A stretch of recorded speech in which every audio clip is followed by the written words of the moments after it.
Alright guys, it's Wednesday morning, roughly about 10 AM, and I'm about to show you some hell that you can put your body through with this foam roller right here. Although it is good hell and it will really help you relieve tension in your muscles if you have that stiffness in your muscles, and it can actually mess up your training if you have that. So pretty much every single morning I've been foam rolling my back because I have issues with my back. It gets really stiff, and obviously I've got the problem in my lower back that I've been having for quite a while now, and this actually does help me relieve it. It's just like having it kind of clicked. Chiropractor said it's okay. He said as long as you're not twisting to click it, the joints shouldn't be moving or anything else bad happening. So foam roller is fine, and I'm also going to be doing it for my legs because today is leg day. Right now, I'm no expert with foam rolling. I've literally only been doing it myself for like a couple of weeks, maybe 3 weeks now.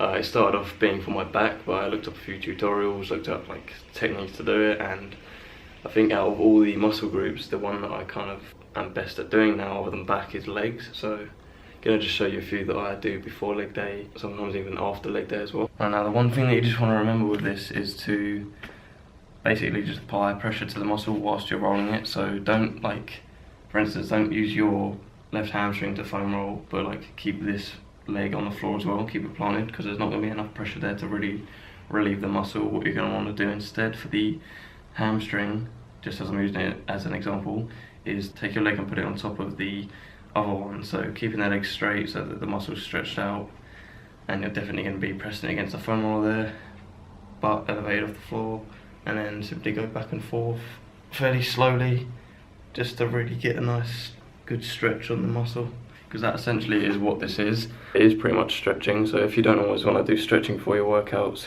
you can do this as a form of kind of stretching out the muscle and making it more free and making your mobility much better for the workout. But you could also do dynamic warm-ups, which I read this recently and I feel like it does work definitely with strength. Instead of stretching the muscle, like if you were to do chest, you know, a lot of people, myself included, will grab like a bar or something like that and stretch out their chest like that. Instead of stretching it the traditional way like that, you can still briefly stretch out like that, but the main type of stretching that you're doing is the exercise that you're looking to do. If you're doing chest, you'd warm up your chest with your triceps and your shoulders when you're doing bench press. If you're doing legs, you'd warm up squats, something like that. And basically you just want to start with a really low weight and kind of pyramid your way up, but without failure. So doing like 25 reps of just the bar and squats, then adding a 10 either side. It depends how much you can do, of course, but just gradually warming up. And people were saying that this is superior for strength, because think about if you had a elastic band, if you were to stretch it out a lot, then obviously it's going to be a lot more free. There's not going to be much like power and strength behind it. Whereas if it's tight, obviously you don't want it to be so tight that, for instance, in a cold room like this, you do a couple of reps and then your muscles are just destroyed. But you get what I mean, like the fact that it's tighter and it's stronger means you can really push that weight up and you have that strength necessary for a lot of reps. Just going to show you a couple of others of these. So we've already gone through the hamstring one, now let's do the calves. These are a similar thing as well. So you want to start with the foam roller at the top of your calf there, so just below your kneecap. And again, butt elevated off the floor, the other foot on top of your calf, and then just go back and forth, keeping that weight on the calf. Now you can actually do these at different angles as well, so you make sure that you can get every kind of area of the gastrocnemius. So there's the outside kind of view there, and then kind of internally rotating your legs so you can do the more inner head of the gastrocnemius. And this is the same for if you were doing your hamstrings or your quads. You can internally rotate, externally rotate, so you're doing more of the teardrop for your quads and then more of the kind of outer quad. I'm not going to be showing you like every single one because I don't really want to make this a tutorial video, so I'm just going to show you one more that's an absolute killer, but it will make your mobility much better. And this is the abductors on the side there. So similar concept again, laying it at the top of the muscle, keeping your leg elevated off the floor, having this leg either on top of it or to the side. This one doesn't really matter because of the position of where your leg is, and then just supporting your torso up here and just going up and down nice and slow. And this one absolutely kills your leg. Now if you were to just keep your leg on top, it just looks something like this. So yeah, they're just a few that I do, definitely before my leg workout, but you can do them for your arms, your shoulders, your chest, There's all different techniques to correctly do them. I believe if you want to do it correctly and actually stretch out the muscle, you want to do it in the direction of the muscle fibers. So for your chest, it'll be like up and obviously across there for your pec major. Anyway, I'm gonna have breakfast now, head off to the gym and record a leg workout for you guys. What's up guys, welcome back to another workout commentary. I'm gonna try something new with this one because, to be honest, every time I do a workout commentary, or most times, I actually slip up and I say something stupid, or I don't know, I'll take like a massive break to try and think about what I'm gonna say next, and then there'll be like a gap, so I have to actually like edit what I say. But anyway, I'm gonna try and do it like completely raw today, so let's get started with what we did. First exercise here, I was doing squats. These were high bar squats for the quads. But I think because I did kind of a wider stance with the squats today, it involved a lot more of the adductor work and hamstrings, so they're actually really sore already, and it just feels like they've been ripped apart. That in addition with the later hamstring exercises just completely messed me up more than my quads, which is usually the reverse, to be honest. To start off with this workout, actually, as well as doing foam rolling to warm up, I also went on the Stairmaster for multiple reasons, one of which I'm going to explain in more detail later. But in terms of the actual workout, the reason I did it was because I wanted to like get loads of blood into the muscle. So whenever you take pre-workout, once you're warming up, all the blood kind of rushes to them, and that's one of the benefits of pre-workout. But by doing the Stairmaster as a way of warming up, it also kind of helps with that. So did that. After squats, I went on to these reverse hack squats. So they're reversed as you'd see by where the pads are, where the bar is and everything. That if I was to be using this the kind of conventional way, I'd be facing towards the mirror there. So doing these reversed simply just puts more of the weight on the quads rather than the hamstrings and the glutes, because if you were to do them the correct way and like the normal way, you'd notice that your hips actually lower a lot, and it's like if you were to do a Smith machine kind of glute focus squat, your feet would be quite far ahead of you, and that would really help with the hamstring and glute work. But I really wanted to target my quads for that. After that, went on to these laying hamstring curls, which I do a lot of the time, pretty standard, pretty much my staple of my leg workouts. But today, I actually mentioned this last leg workout that I recorded that I wanted to have my feet close enough that they're actually touching, so I did that, and gotta say I really did feel them on the outside, so that's what I was aiming to do, keep the heels touching, keep the toes kind of pointing out slightly, just rather than them being pointing inwards, and really felt that on the outer side of the hamstrings. After that, did some more hamstring work. This is where my hamstrings kind of became dead. Noticed that I've got the plate underneath the kind of ball of my foot and the toes, and having the heels on the floor, which, to be honest, with these shoes, because the heels obviously elevated for more quad activation, I probably didn't put enough plates underneath my feet. But by doing this, it puts the hamstring in the position where it's at full stretch, and this is the same reason why when you're doing hamstring curls you want to have your toes pointing up, because that's when the muscle is at its kind of full range there. So did those, really maximizing the amount of stretch that you're getting on the muscle there. And you might have noticed that the person next to me on the bench press, our barbells were really close together whenever I was actually doing the exercise.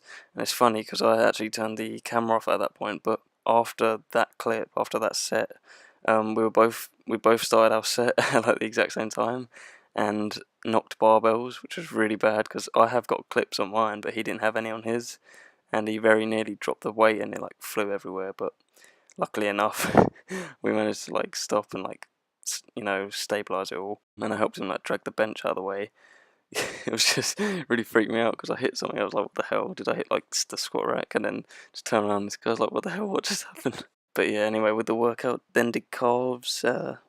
Probably most favourite calf machine there. I say this, and I'll say this with other exercises, but this is probably the one that I like the most, and I can always go the heaviest on.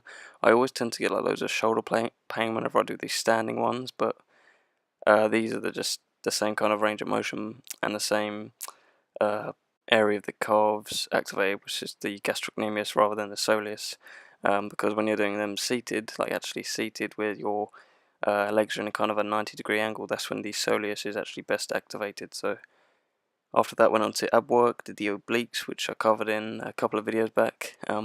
Just focusing on that squeeze and the stretch on the muscle, getting a nice contraction, making sure that you're not using your arms at all, or your chest, or any other muscles other than your obliques or your abs in general, just to move that weight. And then finally here, doing leg raises, keeping the knees bent. You don't want your legs completely straight. You want to be able to bring your knees up to your kind of chest and your neck almost, really bringing it up as far as you can.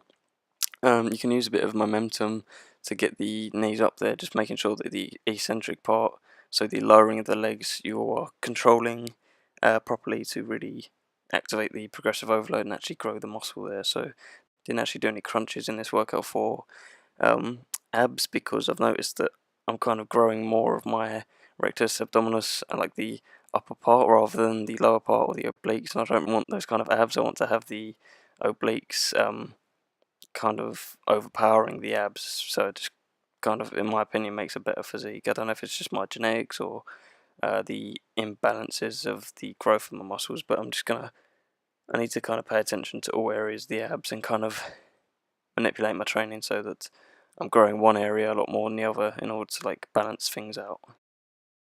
Right guys, workout done, and you would have just heard the commentary that I'm about to do over it, but I did avoid talking about the kind of bigger reason for me being on the Stairmaster at the beginning of the workout. I obviously mentioned that it warmed up my legs, and I feel that that did actually make a massive difference with my performance with each exercise I did, particularly the quad ones, definitely. But another reason why I'm doing it is because although I am bulking, I think I'm going to start doing cardio either once or twice a week. Not a whole lot. I think I'm going to stick to medium to high intensity cardio, so I'll burn more overall calories in a shorter space of time, and that might even have like an afterburn effect, and I'll continue to burn calories a little bit throughout the day.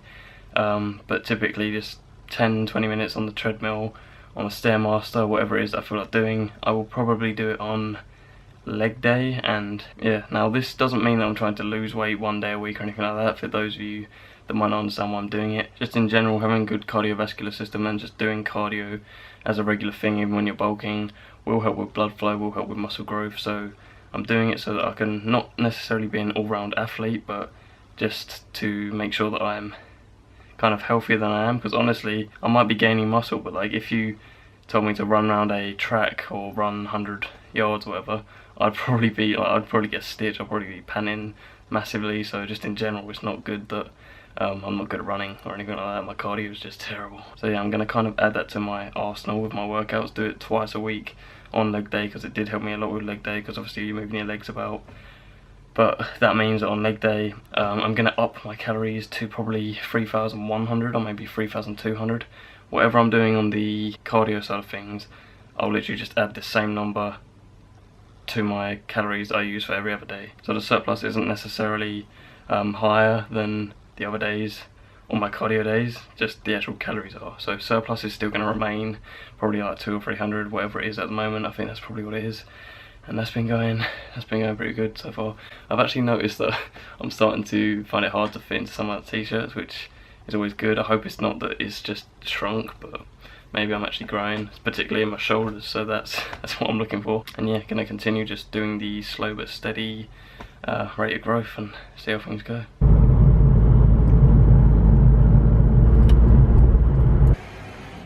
Guys, check out this mini, like, I don't know what the actual name of it is, but like, it's a small Christmas tree. My mum bought this the other day because it was the last one left. She kind of felt sorry for it. We actually had one of these at my old house, and it managed to grow like, I can't really compare it to anything, but it grew massive. I'm showing you trees because I have no other vlog footage to really show you that's that interesting.